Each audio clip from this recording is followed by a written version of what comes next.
14 floors up in a building on West 42nd Street in Manhattan in March of 1972, a man in a brown corduroy jacket stepped into an elevator and turned to face the door. That was the whole act. He didn't deliberate. He didn't choose. He just turned. 3 other people were already inside, but they were facing the back wall. The wrong wall. The man glanced at them, turned to face the door anyway.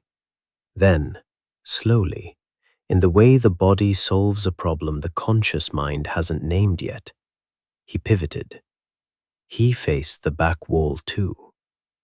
He rode 11 floors like that, facing the wrong direction, looking at nothing, and stepped off at his floor as though nothing unusual had happened. He was not a Confederate. He was just a person.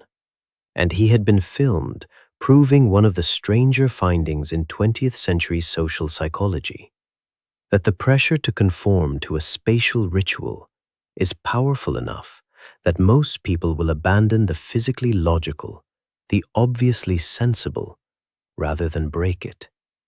The psychologist who designed the experiment was Stanley Milgram, the same researcher who'd spent the previous decade watching people administer what they believed were fatal electric shocks to strangers, because a man in a white lab coat told them to. By 1972, Milgram had become a specialist in the things humans do without meaning to. He called this one, with characteristic understatement, his elevator study. The finding?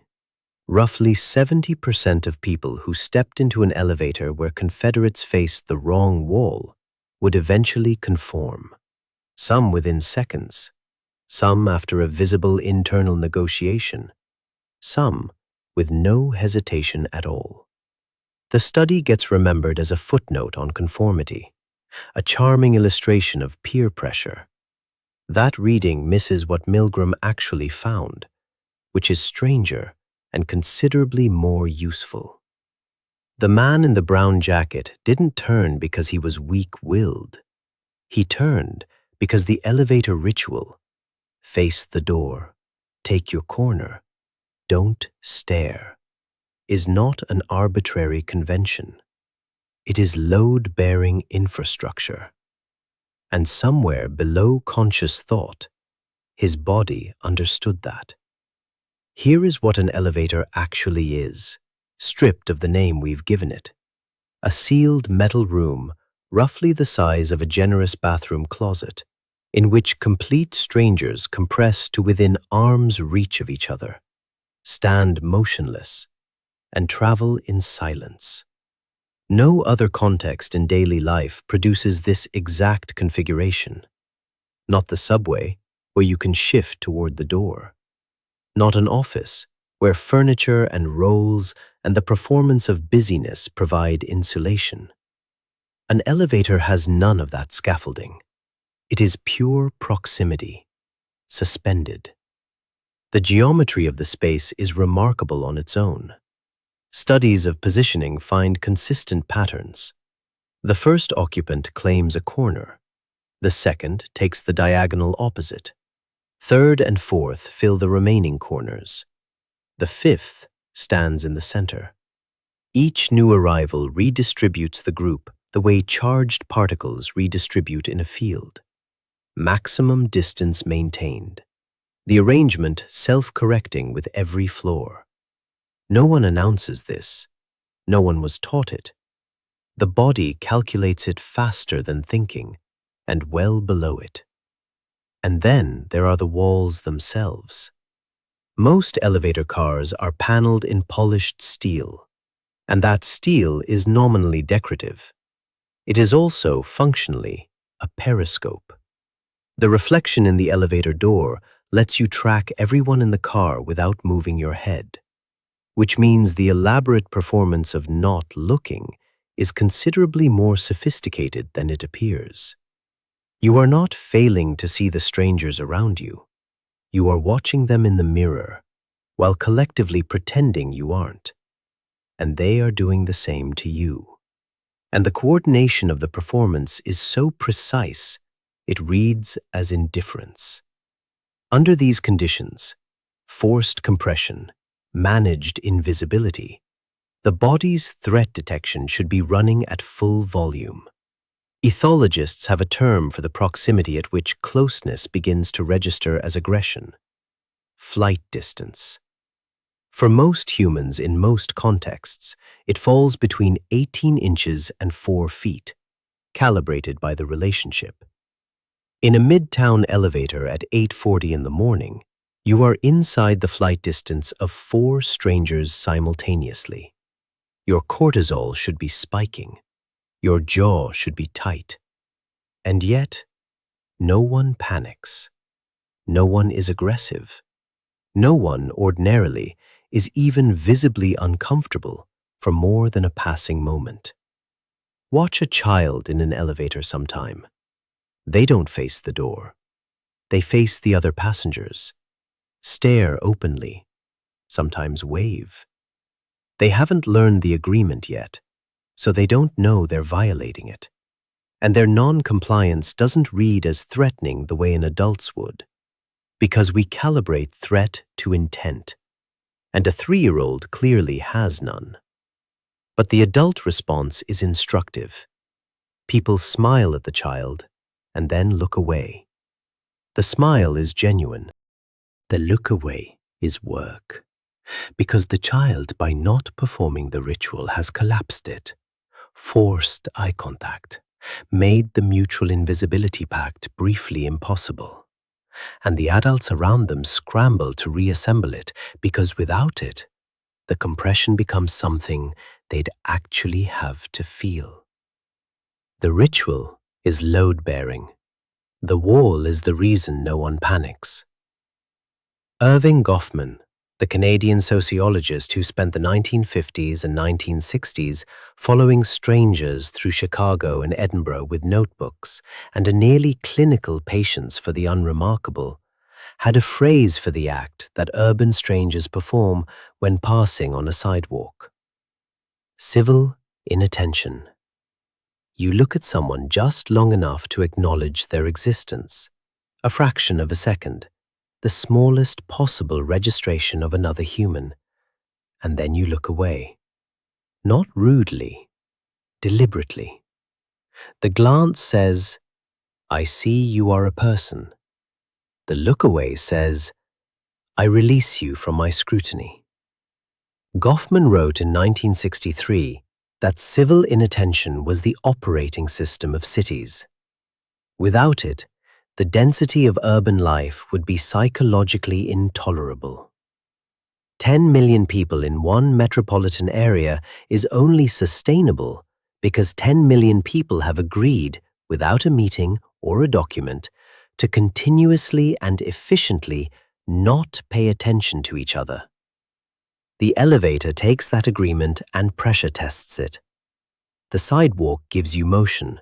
You're past a stranger in 2 seconds.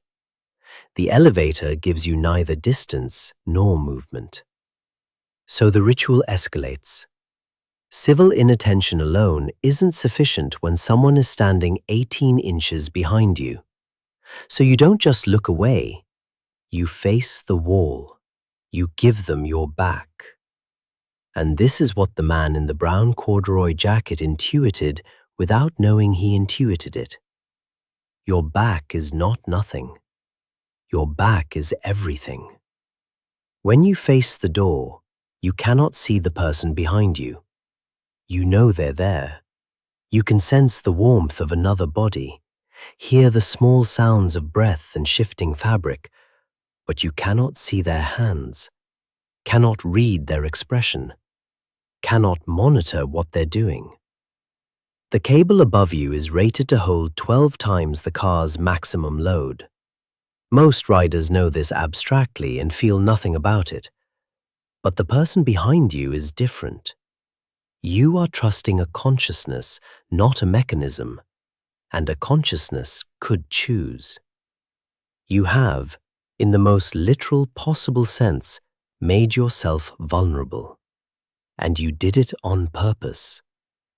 Every time you step into an elevator and turn to face the door, you are performing an act of trust so automatic that it has never once announced itself to you as trust. You are believing, below language, faster than thought, that the stranger behind you will not harm you. Not because you've assessed them, not because they've been vetted, because the ritual requires it, and you have both agreed to the ritual. And that agreement is the thing we mean when we say civilization. Milgram's man in the brown jacket conformed to a ritual running in the wrong direction, in a specific elevator, on the specific March afternoon in 1972. He did it because the pull of the shared agreement outweighed the obvious logic of which wall to face. The particular wall was arbitrary. The sharedness of it was not. Think of what happens when someone in an elevator doesn't follow the ritual.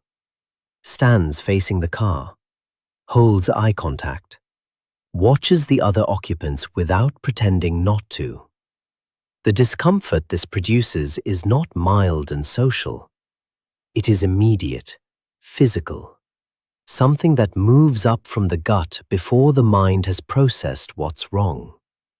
Because what that person has done is withdraw from the contract, refuse to be vulnerable. And that refusal communicates, louder than words, that they are not playing the same game, that the mutual trust has a deliberate hole in it. The fact that a violation feels like a small threat tells you precisely what the compliance was doing. If the ritual were only etiquette, breaking it would be merely awkward. It isn't merely awkward. It is briefly alarming in the bones, which means the ritual was always safety, was always faith, was always two strangers agreeing, in silence, to be temporarily helpless in each other's company, because that is the price of sharing a small room, a city block, a planet, with 8 billion others. Goffman died in November of 1982, 5 weeks before he was scheduled to deliver the presidential address to the American Sociological Association. He never gave it. What remained of his notes suggests it was going to be about exactly this: the weight carried by the smallest, most unconsidered social rituals. The vast structure of mutual life resting on turned backs and averted eyes, and the careful performance of not noticing. He never gave the speech, but in a few 100,000 elevators right now, people are making the argument he didn't get to finish. They are turning to face the door. They are showing strangers their backs. They are trusting people they will never know with the most exposed thing they have, doing it in seconds without naming it, and stepping back out into the city to do it again on the next floor and the next and the next.